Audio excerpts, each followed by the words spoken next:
Bras de fer russo-américain autour de l'Ukraine. Washington promet des représailles en cas d'agression. Moscou dénonce une hystérie occidentale dangereuse. Après le Royaume-Uni, la France annonce à son tour l'allègement prochain des restrictions sanitaires liées au Covid-19, malgré des taux de contamination toujours très élevés. Les recommandations des panels de citoyens débattus en plénière lors de la 3e séance de la conférence sur l'avenir de l'Europe. Le chef de la diplomatie américaine a demandé à la Russie de retirer ses troupes massées à la frontière ukrainienne. Anthony Blinken et son homologue russe ont convenu de se revoir la semaine prochaine. À l'issue de leur rencontre ce vendredi à Genève, le diplomate russe a dit ne pas savoir si les pourparlers étaient sur la bonne voie.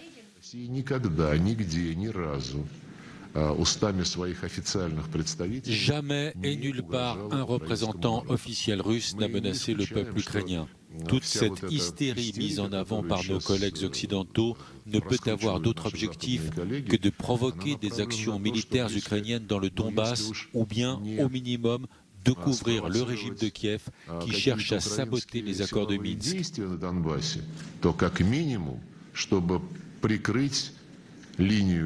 Je ne vois pas d'autre explication. De son côté, Anthony Blinken a prévenu que la Russie aurait à essuyer des représailles en cas d'agression contre son voisin. Nous savons également d'expérience que les stratégies d'agression de la Russie sont diverses et dépassent les actions militaires. Cela va des cyberattaques aux tactiques paramilitaires et à d'autres moyens de faire avancer ses intérêts de manière agressive mais sans recourir ouvertement à l'action militaire. Ces types d'agressions russes feront l'objet d'une réponse décisive, calibrée et, je le répète, unifiée. Les pourparlers de vendredi à Genève se sont déroulés au moment où les services de renseignement ukrainiens accusaient Moscou de continuer de renforcer les capacités de combat des séparatistes pro-russes dans l'est de l'Ukraine. Depuis 2014, le conflit en Ukraine a fait plus de 13 000 morts.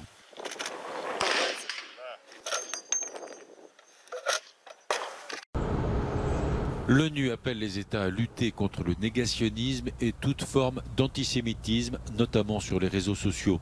La résolution n'est pas contraignante, le texte a été adopté par consensus à l'Assemblée générale. 114 pays des 193 que comptent les Nations Unies ont coparrainé cette résolution à laquelle l'Iran s'est formellement opposé.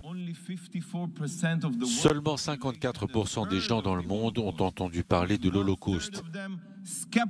Un tiers est sceptique sur les faits. Certains pensent que le nombre des décès est exagéré et d'autres que c'est un mythe. Les survivants sont de moins en moins nombreux. Sur les médias sociaux, les jeunes sont poussés à douter de la réalité et les plateformes ne font pas grand-chose pour lutter contre ce phénomène. Le texte rejette et condamne sans réserve toute négation de l'historicité de l'Holocauste, totale ou partielle. Entre 1939 et 1945, 6 millions des Juifs d'Europe ont été assassinés par les nazis et leurs alliés.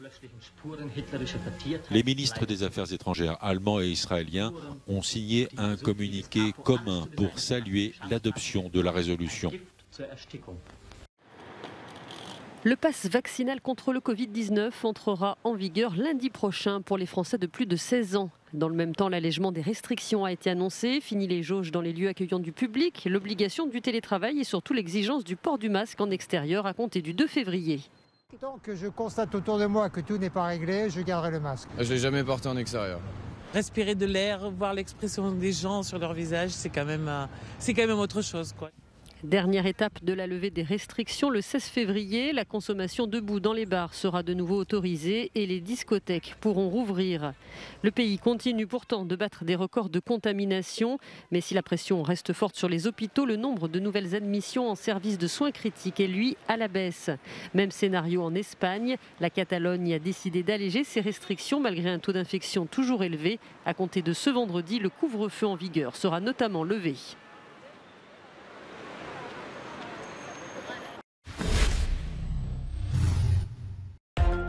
Nouvelle condamnation pour Claude Guéant. Déjà incarcéré depuis mi-décembre dans un autre dossier, l'ancien ministre de l'Intérieur français de Nicolas Sarkozy écope d'1 an de prison, dont 8 mois ferme dans l'affaire dite des sondages de l'Élysée. Il a été reconnu coupable de favoritisme pour des millions d'euros dépensés en conseil et en sondage pour la présidence entre 2007 et 2012. L'ex-secrétaire général de l'Élysée a annoncé qu'il ferait appel. Airbus annule la commande de Qatar Airways portant sur 50 A321 Neo. L'annulation du contrat intervient au moment où une partie des A350 de la compagnie qatari est clouée au sol en raison de déformation du fuselage des appareils. Qatar Airways réclame des indemnités, refuse de prendre livraison de plusieurs A350 supplémentaires et Airbus fait valoir ce refus pour annuler le contrat des A321 Neo. Total Energy et Chevron annoncent leur retrait de Birmanie et évoquent la dégradation des droits de l'homme dans le pays. Les groupes français et américains sont partenaires dans l'exploitation du champ gazier de Yadana dans la mer d'Andaman.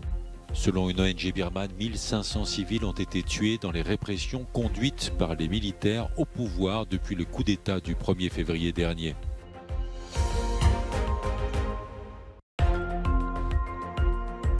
Ils étaient des centaines à se mobiliser à Tapachula, dans le sud du Mexique. Ces migrants exigent que les autorités leur permettent de transiter gratuitement par le pays pour qu'ils puissent se rendre aux États-Unis. Ils se disent trop souvent extorqués ou victimes d'enlèvements. Pendant la manifestation, ils ont averti que sans réponse du gouvernement, ils lanceraient la première caravane de migrants de l'année. Donner aux citoyens la possibilité de participer à la conception de l'avenir de l'Union européenne. Tel est l'objectif de la conférence sur l'avenir de l'Europe qui se terminera au printemps. Ce vendredi, 2 groupes de panélistes se sont réunis à Strasbourg.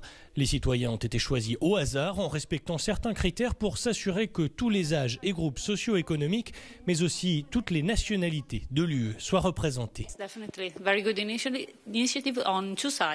C'est une très belle initiative à 2 égards. Elle rapproche l'Europe des citoyens et les citoyens se sentent beaucoup plus impliqués dans ce qui est un processus politique, un processus démocratique. Je veux dire que grâce à cet événement, j'ai pu comprendre les difficultés de la politique et les besoins d'une approche démocratique. The difficulties of politics and the needs for a democratic approach. Les participants ont discuté de thèmes tels que la démocratie, les valeurs et les droits, mais aussi le changement climatique, l'environnement et la santé. Puis est venue l'heure de débattre de leurs idées avec les députés européens. J'ai assisté à certains des panels nationaux et je suis vraiment heureuse des choses qui ont été dites. C'est très révélateur et les opinions sont très intéressantes, variées. Ce qui est aussi très difficile car il n'y a pas qu'une seule opinion des citoyens néerlandais. Mais nous avons essayé d'obtenir le plus de recommandations possibles. Il n'y a pas de choix au hasard, toutes les recommandations trouveront leur chemin.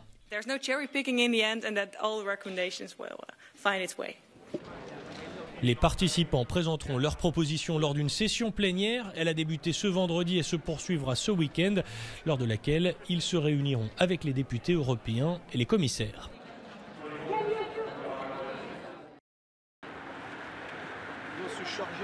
Des milliers de bénévoles à travers la France sont allés jeudi soir à la rencontre des sans-abri pour la nuit de la solidarité. Des dizaines de villes telles que Marseille, Lyon et Bordeaux ont participé cette année à cette opération inspirée d'une expérience new-yorkaise qui avait été reprise en France pour la première fois à Paris en 2018. Des bénévoles et des fonctionnaires marseillais ont fait le tour des rues pour recenser le nombre des sans domicile fixe et surtout identifier leurs besoins. On leur demande un petit peu au niveau de la santé, comment ils vont, et on les oriente vers des structures s'il y a besoin. On leur demande depuis combien de temps elles sont dans la rue, si elles savent où aller, concernant tout ce qui est problème pour se doucher, pour se loger, éventuellement se loger une nuit, être chaud, boire, manger, ce genre de choses. Selon les dernières statistiques de 2017, à Marseille, le taux de pauvreté est de 26% et dépasse 50% dans certains quartiers. Mais les associations affirment que la pandémie a aggravé la précarité. Nous, ils nous ont oubliés, ça fait longtemps. Ils nous ont oubliés. Ils ne pensent pas aux gens. Et les appartements, ils sont vides. Il y a des anges, il y a des femmes comme ça et des gens comme vous. Il y a des gens bien. Eux, ils aident. Et nous, on s'accroche, on est accrochés à eux. Selon la dernière enquête de l'INSEE qui date de 2012, il y aurait environ 140 000 personnes sans domicile fixe en France. Mais la Fondation Abbé Pierre affirme que ce chiffre a doublé jusqu'en 2020.